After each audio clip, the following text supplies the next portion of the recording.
Hi, Dr. Moritz. Bonjour, how are you? Bonjour. You look amazing, I must tell you. I haven't seen you in so long, but you look great.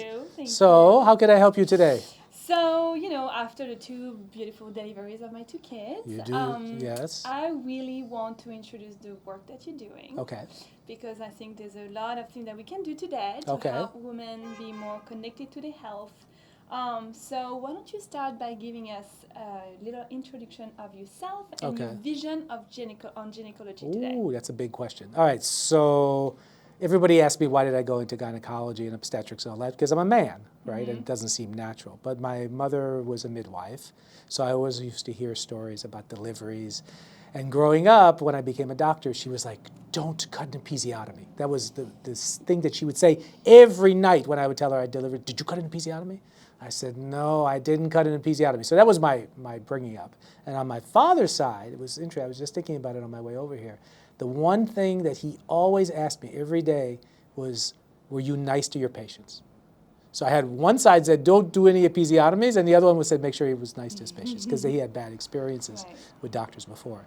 So I trained in Miami, and then I went to Columbia Presbyterian, and I learned that vaginal deliveries were an unusual thing. It was a very high-risk hospital, but there was a midwife there that I used to hang out with. She passed away, who brought basically light into the situation, and I would end up hanging out with the midwives, not as a political statement, but just I liked the way that they did things versus the way the doctors did, even though I was a doctor.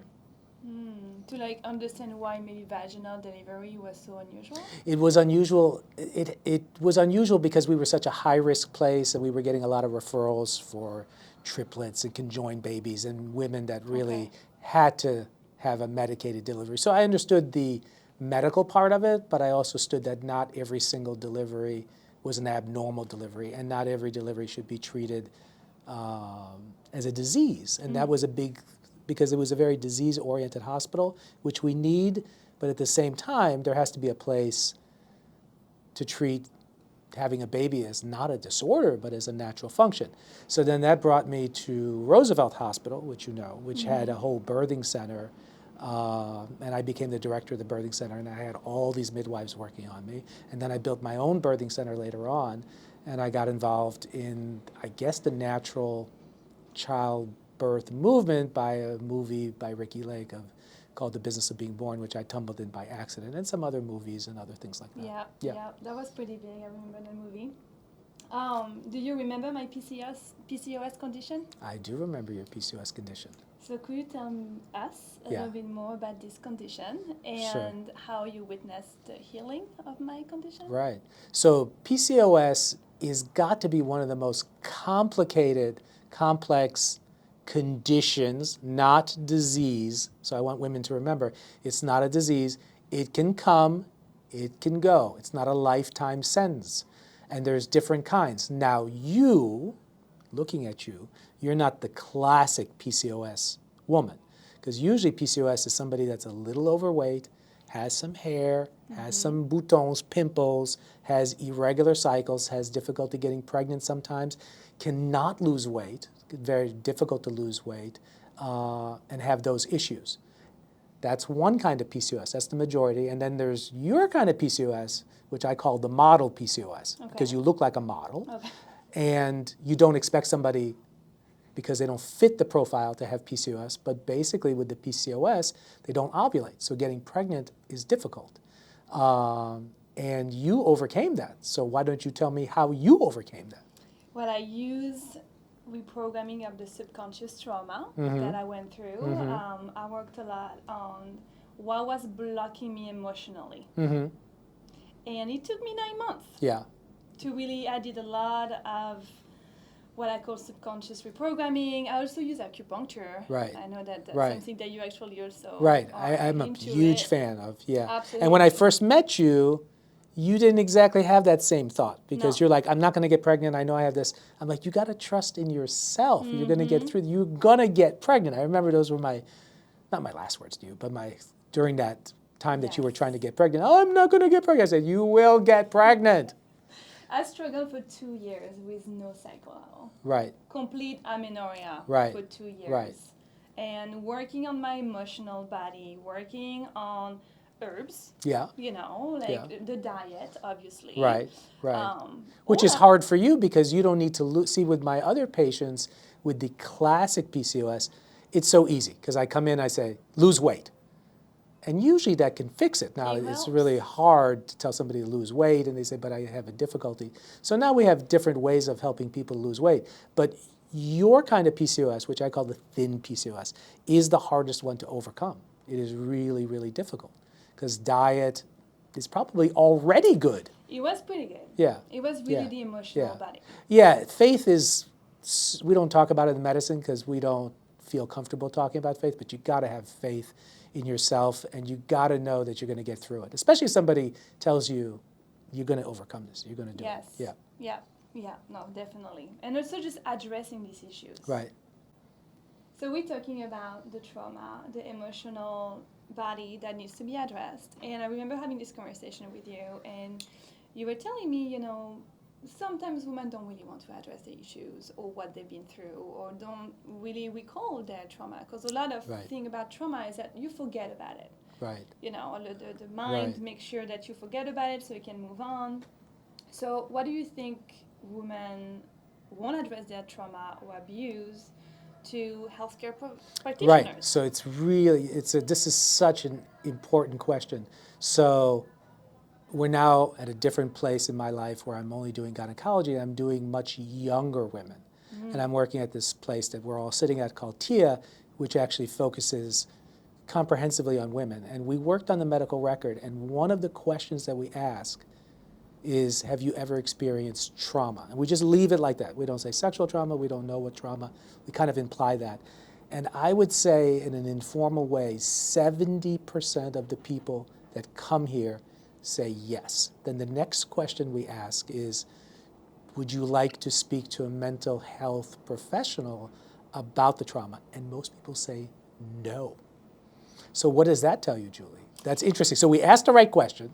We say, would you like to address it with a mental health professional? And a lot of times they'll say no. Now, a lot of times they'll say yes, so it's good. So asking the question is one part, but the patient has to be the patient. I can't bring them to the source. They have to want to get over. But just to tell you, when somebody walks around town, that young women have experienced a lot of trauma. I'm assuming it's on the sexual nature, but even traumas, other kind of traumas. Yes. And this stuff, if not dealt with, and we're going to get into it before having a baby, raises its ugly head.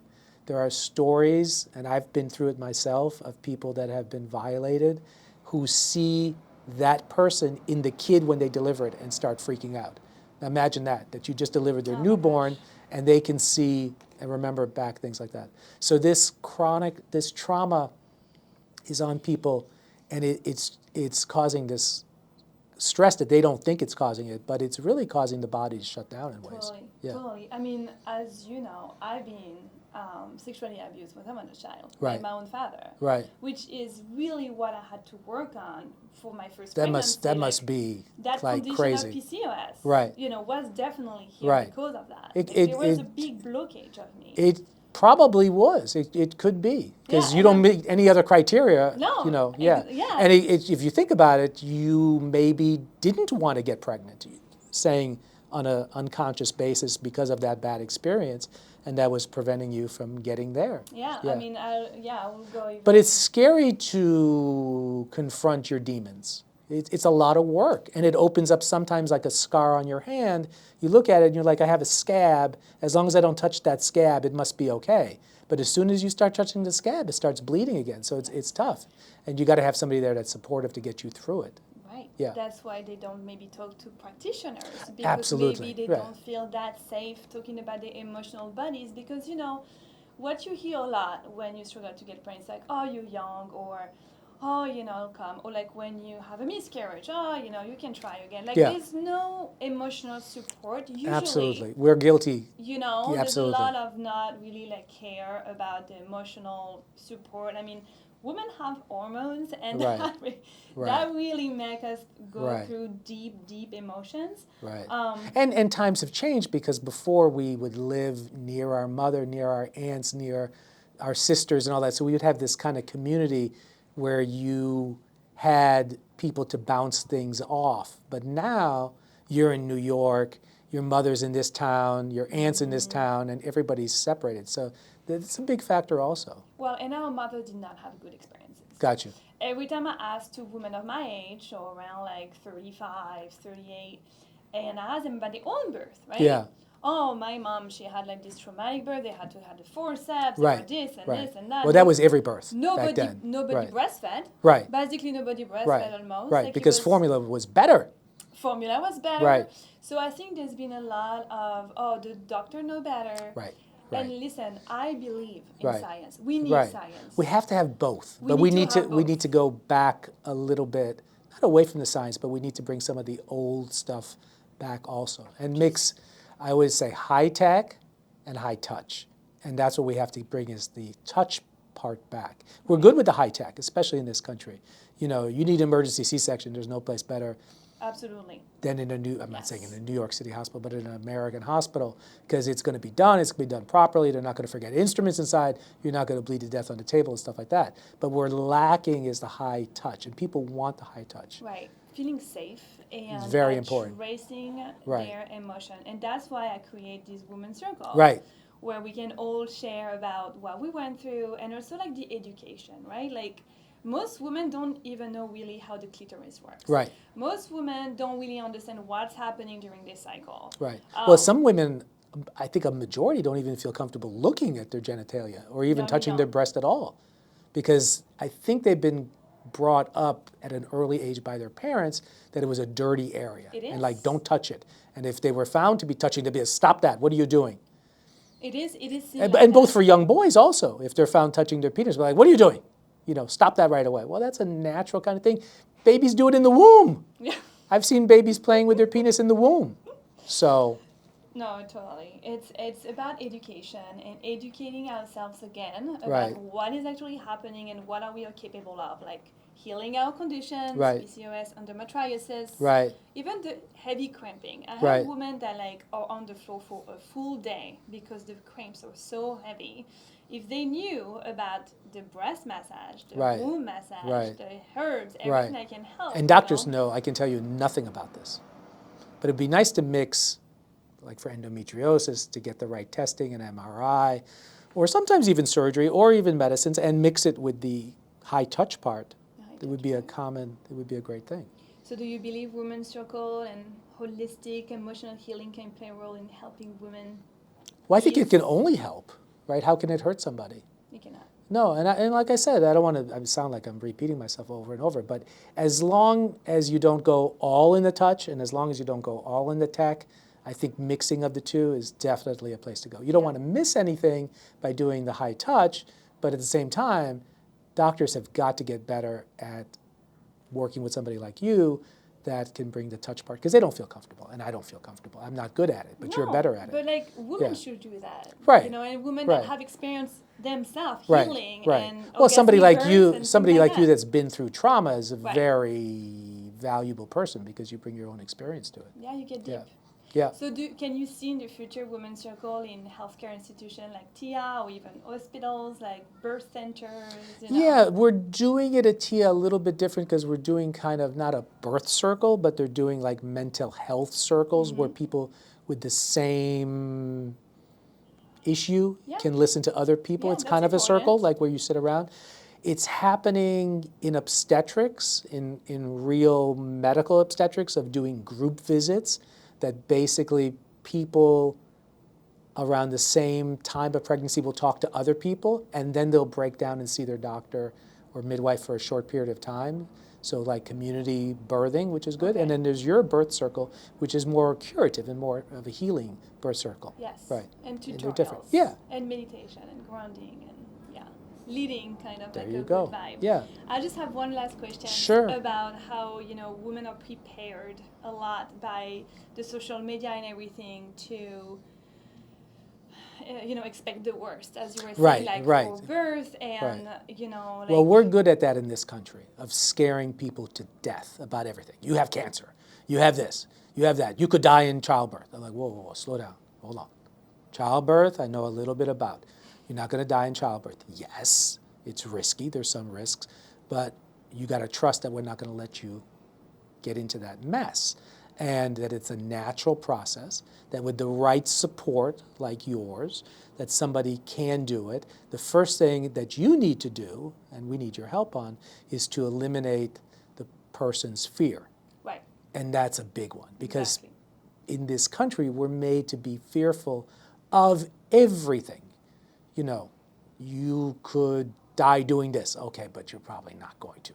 And it gets to the point where the anxiety takes over. And if you talk to young people, they're overwhelmed with anxiety. They're actually scared of their own body. They're scared of themselves. So how are they going to push out a baby if they don't trust their body and trust themselves to go through the process? I can't help them. I can't do it. And so they end up having C-sections. They end up, there's nothing wrong with getting an epidural, but they don't even try even a little bit without it. And that's not criticizing an epidural. Epidural is a great thing, but you got to have faith in your body. You got to. If you don't have faith in there, you're going to be in bad shape.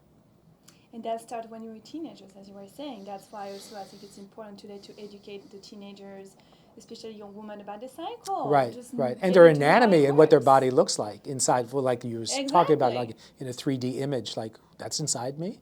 Right. And we got to get away from this dirty feeling, like I'm dirty. About the periods? No, just like your body is a dirty thing, like you can't show it or anything. And I think young people got better with that, but there was a period of time when it still has a way to go. Yeah, there's ways to go. So what are you going to do for people, Julie? So I'm going to definitely help women to release their fears, to know Great. that they can trust the body, to know that there's nothing that can just not evolve. Like everything can evolve, everything can develop in a good way. There's a lot of positive experiences that I've been having with my own clients and with myself, obviously. So I really think that today we need this women's circle led by someone who's been through what I've been through, right. Strong experiences. I didn't go to orgasmic birth, but if I can tell women today, listen, I can teach you how to have orgasmic birth, I'm pretty sure that a lot of women would love to experience that. That takes a lot of trust. A lot of trust, but to go from not trusting your body to going to an orgasmic birth is a journey in itself, I'm sure. It is. Yeah. It really is. Well, I hope you keep on doing this work because, like I said, I'm so concerned with young people with the amount of trauma that they had. I never knew that. It's really been mind-opening to me that so many people have experienced trauma and have just zipped it. Yes. And for many reasons. We haven't asked them, and then I think a lot of them, it's just too painful to relive it and go through it again. Yes. And I hope they get over that because it will raise its head at some point. It will either raise its head as a physical manifestation of not an ulcer, but of some pain, of pelvic pain, of pain during intercourse, of not pleasurable intercourse.